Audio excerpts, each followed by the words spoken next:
January 19th, how to get it done. All right, when I learned the tools that I'm going to teach you today, my life changed. I became more productive, more energized, less worried, less burdened, and more capable. So getting it done became not just possible, but it actually became fun, if you can believe that. So I'm going to teach you how to do it today. Let's get started. All right, in the month of January, so far, I've taught you why to make goals, how to set goals. If you want to go watch any of those videos, they're on my Peterson Family Coaching Facebook page at Peterson Family Coaching. And if you ever want any more information about what I'm teaching you, get on my email list. Send me your name and email, and I'll send you the links and the videos and the workbooks and everything like that we're working on.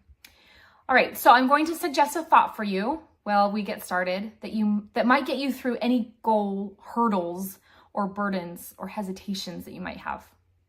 To get something you've never had before, you're going to have to do something you've never done before. So it's mid-January, and it's that time of year where maybe you've talked about goals or even set some goals, but now you're looking at your busy life and you're wondering, how do I actually get any of these goals done? And maybe you're saying to yourself, I'll do that later, only to have weeks go by without making any progress. Does that happen to you? Leave a comment if you know what I'm talking about. Or if you say, I just don't have time for that right now, and you wonder how all these other people are having time for things. Do they find like an extra pot of gold filled with time? No, of course not.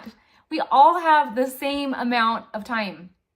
Okay, so this is a practice I do with my clients. It's very helpful when they're feeling overwhelmed or unmotivated.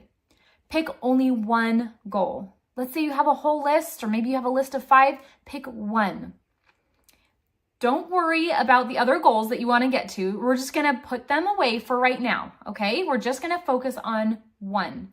Because here's the thing, do this visual exercise. When you put your finger out in front of you, really easy to focus on that finger.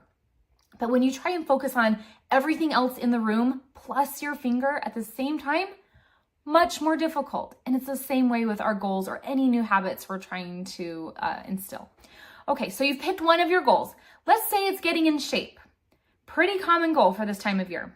Remember last time in my video, I talked about making a more specific goal. So getting in shape would sound more like, I will have muscle definition in my arms and legs and lose a total of 10 inches from my body measurements by July, okay? It's a mouthful, but it's a much more specific goal. When you get specific, it actually helps you focus more on what you need to do to get that goal, to complete it. And always put a timeline on it. Even if you don't make it to that goal timeline, you're working towards something definite instead of something ambiguous. Those things tend to not get done. The other thing about getting specific about a goal is that it clues you in a little bit more about what you actually need to do to get it done. So, because like if you just said getting in shape, my husband used to say, round is a shape. I got in shape, okay? So we don't want to be so general. We want to know specifically that you're working on arms and legs, specifically that you want to get it done by July, okay? If you're looking at the final result on some of these goals, it might seem impossible. And I love impossible goals. Trust me, I love setting goals that feel like I could never do them and then working towards them and getting them done. It feels amazing. But when we have an impossible goal or something that seems hard, our brain gets scared, it gets stressed out. It tells us it's too hard, it's not possible. Okay, and we believe it because it's our brain, and we typically, naturally as humans, want to think our brain is correct in what it's thinking. So what would be a small, attainable step in this case of the getting into shape goal? How about getting a trainer? Some of you think, well, that would be the first step. But are there steps even before that? I'm talking about like, what can you do today to work towards your goal? Today, you could ask a friend if they know of a trainer, or talk to your spouse about a budget for a trainer, or maybe you need to be looking into apps that's more in your price range. The point is to always have forward motion. Even if you have like a rest day in your training, it's with intention, it's with purpose. Staying in confusion, like, I don't know what to do, I don't know how to get started or what my next step is, that gets exhausting. And we don't like being exhausted because that's when we give up. All right, so while you want to think about the end goal and how amazing it will be, your focus needs to be on the next best step. So this might be one of the most important things I teach you about goal getting: calendaring. I fell in love with calendaring, okay? So put everything you want and need to do on your calendar.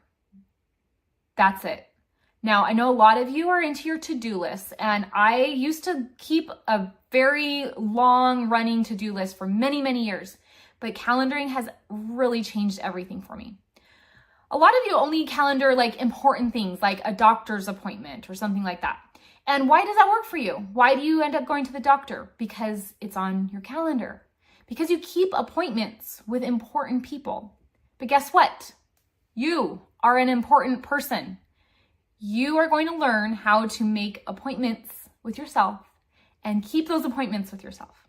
Because listen, if you're not getting things done, the reason is very simple. Either you didn't put it on your calendar, or you aren't keeping commitments you made to yourself on your calendar. It's that easy.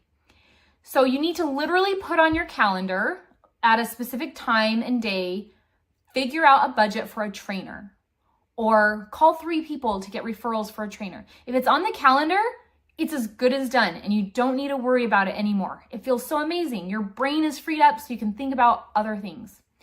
When you come to coach with me, I'll help you with all of this, okay? How to get a specific goal, how to break it down into manageable tasks, how to get those tasks off your to-do list and onto your calendar. But this is the most important thing. I will help you keep commitments to yourself.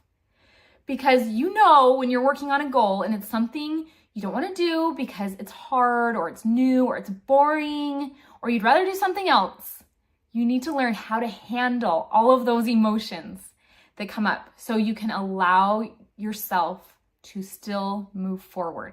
You can allow yourself to still have those emotions and still take forward motion in your life, okay? Emotions are always driving our actions. The more we can learn about how to allow them, we don't have to be afraid of setting huge, amazing goals. We don't have to hold ourselves back from these amazing goals that we want for ourselves because we are afraid of being embarrassed or having insecurity or we're fearing something in our lives, because you'll learn how to handle all of those and learn that they cannot hurt you. In fact, trying to avoid them might be hurting you. You'll learn how to show love for yourself and how to do all these things because you love yourself. Because you love yourself, you're going to push yourself to live a more expansive life. So next week, I'll be finishing up all this discussion about goals and also introducing you to my weight loss program that my husband and I have been working on. As you might know, he's a doctor and a fellow life coach, and he's actually been on his own incredible weight loss journey that has literally saved his life.